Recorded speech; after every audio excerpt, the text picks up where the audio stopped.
Hello YouTube viewers and welcome back to Therapeutic Tuesday.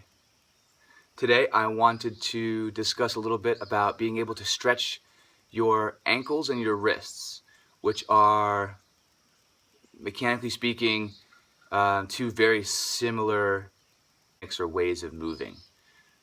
I know I talked about this before when it comes to wrist stretches that I've done on other videos, but being able to kind of imagine like the bottom of your forearm here, the back of the forearm is like a calf, and this is like the shin that would be on the leg, right? So you have the same kind of flexion and dorsiflexion going on here, which is very similar to the flexion and dorsiflexion of the ankle, right? It's a very similar mechanical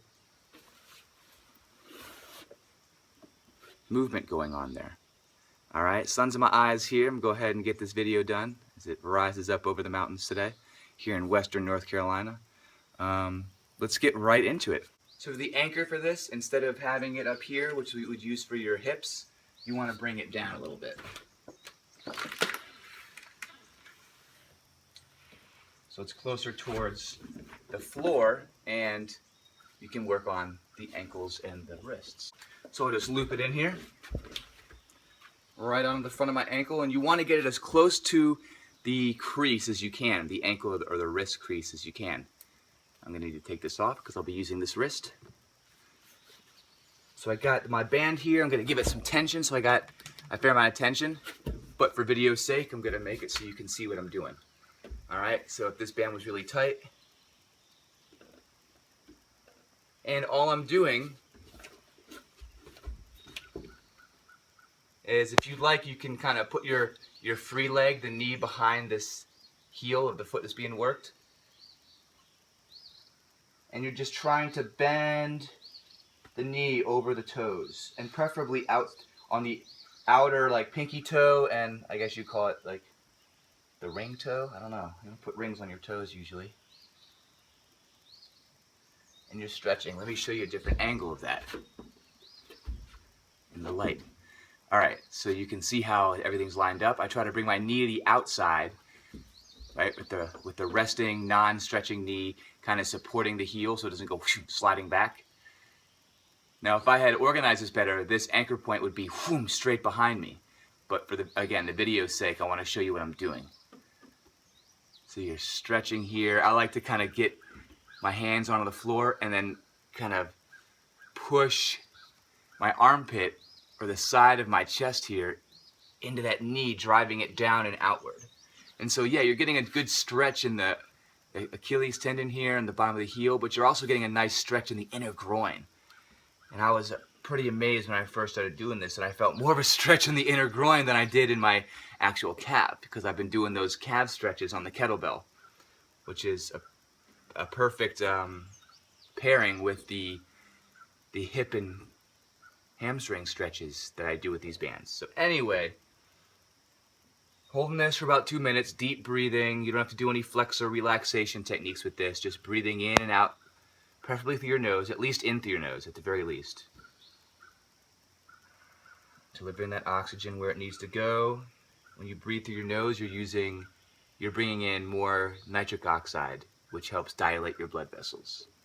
So it really does help to breathe in through your nose.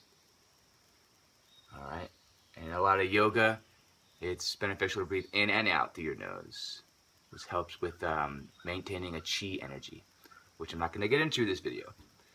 All right, so you get the idea. It's been 2 minutes. I would have switched sides, another 2 minutes for my other ankle. Let's check out the wrist.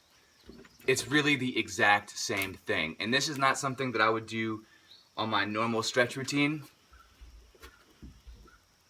But every once in a while, I like to do it for my calves to keep them, to keep the Achilles tendon healthy as the calves stretch a lot, because I do that kettlebell stretch for the calves all the time. If I'm not using a kettlebell, I'm doing my downward dogs, which is very, very similar.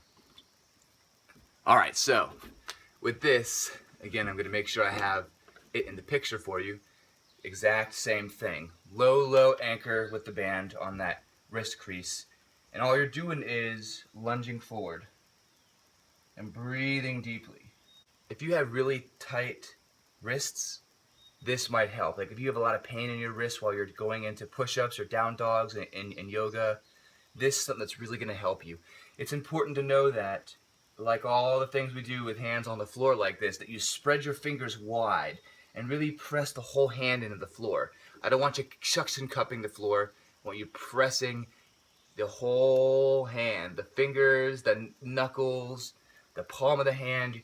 Really get into it, especially in between the index and thumb, right? That webbing there, you want to press that in too, which takes the pressure off of the heel of your palm, right? And all the tendons that go with that. So you're just leaning in here, trying to create as much bend and stretch as you can for that back of the forearm. And for this, I think 60 seconds is okay. It's a much smaller group of muscles. They're not as big and thick and that is stubborn, I guess you could say. So if you want to kind of shorten up time, you can do a minute.